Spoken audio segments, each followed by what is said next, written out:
I'm Ben Franklin. I ride battery rider for Demon X. I ride the 160 D-Link Pro line.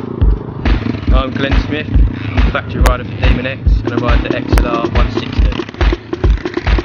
Hi, I'm Glenn Coate, I'm a professional mountain biker and I'm riding a Demon X XLR 140. Oh, shut up.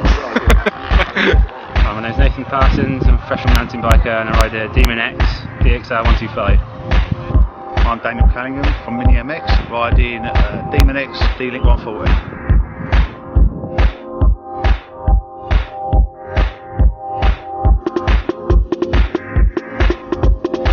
Okay, so here we have the Demon X D-Link and the Demon X D-Link Pro line. Now I want to show you the main differences between the two. First of all, this has an aluminium swing arm, which is much lighter than the steel swing arm on the standard D-Link bikes.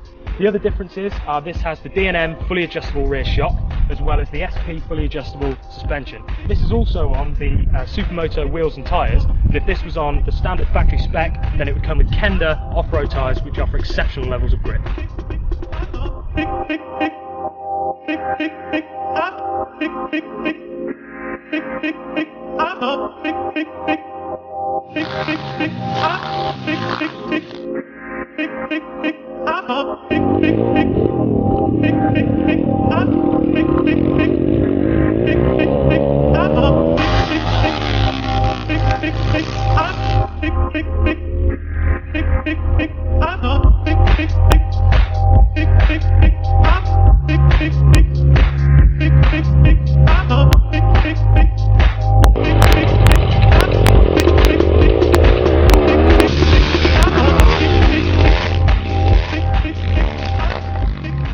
Demon X has a bike suitable for everybody, with the standard DXR and XLR range for people looking for a great entry-level pit bike, the D-Link range which features the uprated rear shock linkage for those looking for improved handling, and finally the Pro line which is aimed at the most demanding riders when only the best will do.